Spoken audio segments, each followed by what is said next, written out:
Good afternoon. There's nothing speaker likes more than the first slot after lunch, so thanks for indulging us. When Linda first asked me if I would accept the privilege of speaking this afternoon on the rise of litigation against big tech, class action and otherwise, I said, I think we can get it done if we streamline within the 8-hour window that we're provided. And then Linda said it's 8 minutes. At which point I recognized challenge accepted.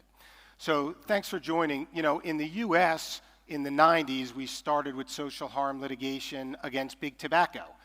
One product, cigarettes, a finite number of companies. And then as this social harm litigation has matriculated, it became attacks on big pharma, retail distributors, retail pharmacies for opioids. The difference between tobacco and opioids and big tech is enormous, the products are infinite, and it is evolving on a daily basis. And so as we see the transition to litigation, first in the US, and as it's matriculating across to the UK and Europe, to the Middle East, and to Asia, as you'll hear from our panelists, it's not surprising to see why big tech is in the crosshairs.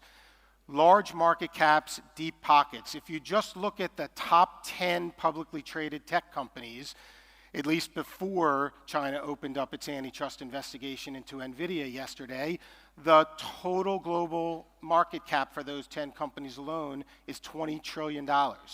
And that's not counting all the other big tech and emerging tech. So clearly a deep-pocketed industry to go after. The reach is global and omnipresent. It is everywhere around the globe. It touches almost every aspect of the human population, including starting as young as 3, 4, 5 years old, the minors who are being exposed to social media platforms at the start of their lives, and the litigation in the US that is targeting harm to those minors from addiction, from exposure to bullying and violence online, and from the misuse of data, biometric information, personal health information.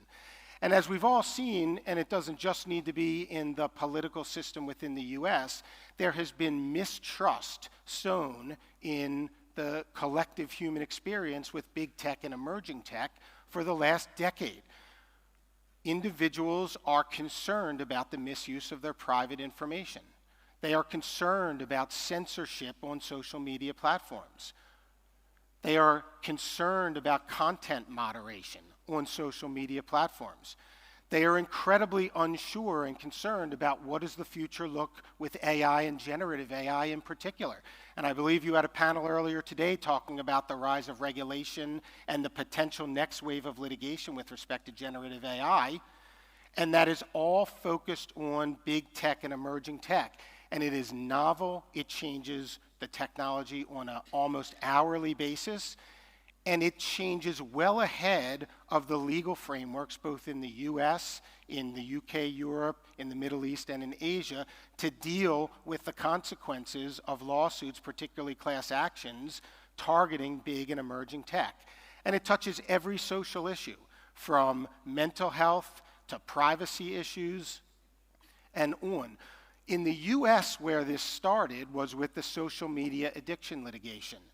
And plaintiffs' lawyers who have become very creative in looking for the next wave of litigation followed on the heels of at least 30 state attorneys general in the US who identified the failure to warn parents and minors about the addictive nature of their social media platforms and brought actions investigating, which plaintiffs' lawyers then turned into class actions, starting in California, a hotbed of class action litigation against big tech, but now crossing through the United States, opening up into collective actions in the UK, in Australia, in certain spots in Europe.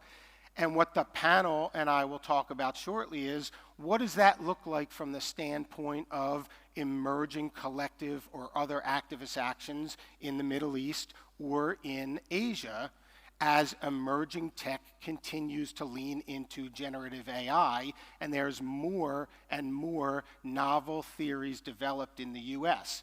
The playbook is now being used for video game addiction. So rather than Facebook and Instagram and TikTok and the use of YouTube, the Google platform, it's now failing to warn about the addictive nature of video games and video gaming that have caused, allegedly, addiction in young children and adolescents. And this is all in parallel with the attack on big tech with respect to big privacy litigation, attacks on the use of biometric information or the release of that biometric information, the collection in certain circumstances of marketing data when you opt in on your Facebook or your LinkedIn or your Instagram site and the terms and conditions allow, unless you opt out expressly, the collection and use or misuse, as class action lawyers identify, of your marketing data, your use online, what sites you visit, the cookies that are stored in your browsers, and how they use that to sell you or sell your children, which is what the class actions have been focused on mostly in the US. A nonstop onslaught, not just on the biggest tech companies, but on the emerging tech companies. And one of the things we will talk about on the panel is how is that impacting investment decision making, the concern about reputational risk and harm, disclosures to the public, to shareholders, to the investor base, and what does it look like going forward? Well, what it looks like is tech's going to continue to be in the crosshairs. Unlike tobacco and unlike opioids, which saw giant settlements to remedy harms on public nuisance and private nuisance theories, to fund treatment plans, to fund cancer research, tech's evolution will continue to see attacks and onslaughts as we transition into the AI and generative AI phase. And plaintiffs' lawyers are creative, and they're becoming more creative by the day. In the US, they have now convinced several federal courts to look at online platform parental controls and filters. When your kids put a filter on their face, a Mickey Mouse hat on their TikTok, those filters are now being argued to be products, not cars that can explode, not lawnmowers that can break and injure people, but parental controls and filters as products, subject to the product liability laws that have been developed over decades and decades in the United States. So as an end run around the First Amendment idea of protected speech online and the legislative protections in the United States for some of these platforms as a platform to allow First Amendment and immunity for content attacks based on First Amendment protections, plaintiffs' lawyers are now taking the product liability approach. Where will that develop? We don't know. But once you convince a few federal judges in the US to give some credence to that idea, tech will remain in the crosshairs going forward. And the tech companies are thinking about this as well. 10 years ago, when you clicked your terms and conditions, when you signed up for a social media page, you would be typically in the US opting in to mandatory arbitration. Tech companies, with a lot of us lawyers telling them, hey, it will be very cost prohibitive for plaintiffs to sue you serially, one after another, after 1,000, every time there's a claim, you should opt into mandatory arbitration, and that will have a chilling effect. Well, plaintiffs' lawyers in the class action field in the US got creative as well, and they said, okay, we'll file mass arbitrations. We'll file 1,000 or 10,000 individual arbitrations at the same time, and Meta or Instagram or Google, YouTube, you're going to have to spend the dollars to litigate every single one of those individually. So some of you might have seen that Meta announced for Instagram on January 1st, 2025, the terms and conditions have now changed. There will no longer be mandatory arbitration. The companies are now inviting class actions because they're the more efficient forum for them to now defend against these actions than what they thought they would be 10 years ago. And then the rise of collective actions outside the US, in the UK, in Australia, and elsewhere, both consumer fraud activists and to take the playbooks established in the US and move them forward. This isn't a topic about other industries, but I will say it's not just big tech. And for those of you on the investment side, on the acquisition side in the room, There are industry after industry after industry that are in the crosshairs for this type of creative litigation that is generally coming out of the US. The pharma and med device industry is facing now the start of the proliferation of the GLP-1, Ozempic type lawsuits.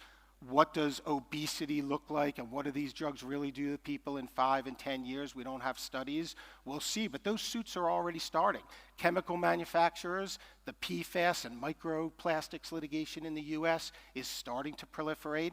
I think you'll probably hear a little bit about it in the next panel that talks about number 4, which is the energy industry, climate change litigation. When we're done, you'll hear about climate change litigation, but it's already there in the US. The big 5, big 6 oil and gas companies are all big target defendants in climate change litigation throughout the US. And the food industry, the obesity crisis around the world, and undisclosed food additives and chemicals also in the crosshairs. It's not just tech. The tech attack will be here when everyone in this room is retired. When they do Resolve 2044 and we're all retired, they're going to talk about what's the cutting edge litigation in the US and elsewhere, targeting what is emerging tech today, what will likely be big tech in 20 years. And then we'll talk a little bit about how are acquisitive companies and investors looking at risk tolerance, disclosures to their shareholders and investors if they're thinking about putting money to work in big tech or emerging tech. What are the risks? How are deals and investments being priced based on this risk? Can you offset the risk with indemnification or insurance? Where are those products going to evolve over the next couple years? We saw it with rep and warranty insurance about 10, 15 years ago. Every carrier, every big insurer in the world is looking at a way to write policies to price in how they can make money insuring this type of risk for investors in big and emerging tech that is under a regulatory and a litigation scrutiny.